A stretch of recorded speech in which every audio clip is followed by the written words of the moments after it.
Hello friend, સ્વાગત છે તમારું મારા કિચનમાં.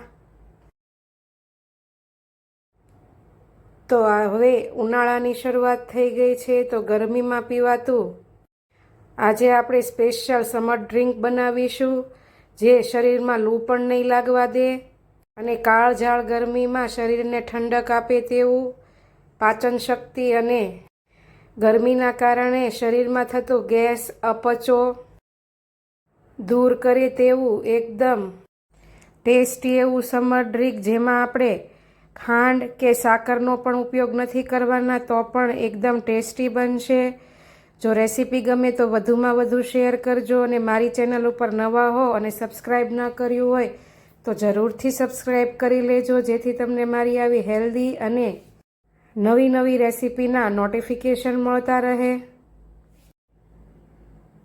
તો ઉનાળા માટે સ્પેશિયલ સમર ડ્રિંક બનાવીશું આપણે. ગરમીમાં મહેમાનો માટે કે બાળકો માટે સ્કૂલે જતા હોય ત્યારે, બોડી રિફ્રેશિંગ માટે સ્કૂલેથી આવે ત્યારે પણ બનાવીને આપી શકો તેવું ઠંડુ ઠંડુ એકદમ ટેસ્ટી જ્યુસ બનાવીશું. તેના માટે અહીં પરફેક્ટ માપ મેં લીધું છે, જેમાં અડધા કપ જેટલો આપણે ગોળ લઈ લેવાનો છે. એ જ ગોળને આપણે કતરણ કરીને લઈ લઈશું, અને તેની સામે 1 કપ જેટલો ફુદીનો લેવાનો છે. તમે કોઈ પણ મેઝરમેન્ટ કપ, વાટકો લઈ શકો, જેમાં 1 કપ ફુદીના સામે અડધા કપ ગોળ લેવાનું છે. 1 ઇંચ જેટલો આદુનો ટુકડો અને 2 મોટા લીંબુ લઈ લઈશું આપણે. તો એટલી વસ્તુમાંથી લગભગ આપણે 5 થી 6 ગ્લાસ જેટલું જ્યુસ બનશે.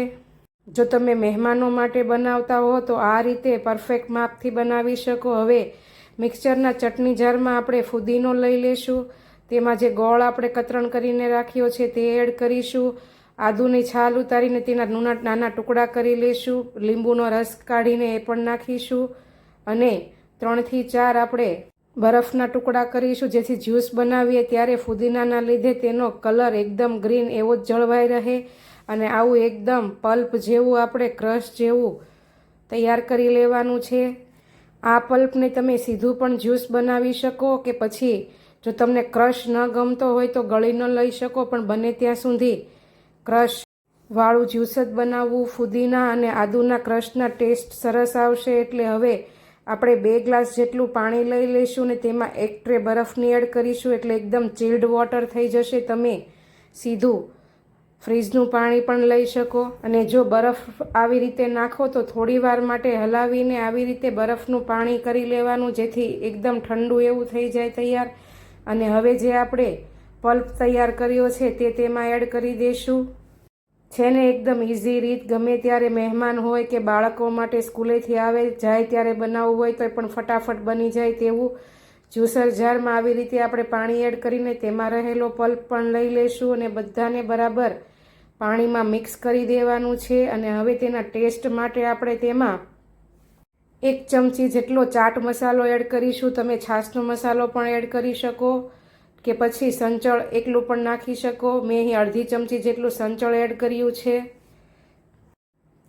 હવે આ બંને વસ્તુને આપણે જ્યુસમાં એકદમ ભળી જાય તે રીતે મિક્સ કરી દેવાનું છે. જો તમે ખાંડ કે સાકર ન ખાતા હો, કે મહેમાનો માટે એકદમ નવું જ્યુસ બનાવવું હોય, તો આ રીતે જો તમે ક્યારે જ્યુસ ન બનાવ્યું હોય તો એકવાર જરૂરથી ટ્રાય કરજો. એકદમ ટેસ્ટી અને ચિલ્ડ બનશે, શરીરમાં ઠંડક આપે. અને જો તમને ગરમીના કારણે ગેસ કે અપચો રહેતો હોય તો પણ આ જ્યુસ તમને ખૂબ જ ફાયદાકારક છે. જમ્યા પછી કલાક પછી તમે આરામથી લઈ શકો. તો આપણું જ્યુસ બનીને તૈયાર થઈ ગયું છે. ચાલો તેને ગ્લાસમાં સર્વ કરી દઈએ. મેં અહીં તેને ગ્લાસમાં સર્વ કરીને ફુદીનાના પાનથી ગાર્નિશ કર્યું છે. તમે લીંબુની ચીરથી પણ ગાર્નિશ કરી શકો. તો તૈયાર છે એકદમ ટેસ્ટી એવું ગોળ, ફુદીના અને લીંબુનું જ્યુસ. લીંબુના શરબતના ટેસ્ટને પણ ભૂલાવી દે તેવું. જો તમે ક્યારેય ન બનાવ્યું હોય તો એકવાર જરૂરથી ટ્રાય કરજો. અને ચેનલ પર નવા હો તો ચેનલ સબસ્ક્રાઈબ કરવું ભૂલતા નહીં. બેલ આઇકન જરૂરથી દબાવજો, અને વિડીયોને લાઈક શેર જરૂરથી કરજો. તો ચાલો કાલે ફરી મળીશું નવી રેસીપી સાથે. ત્યાં સુધી આવજો. જય શ્રી કૃષ્ણ.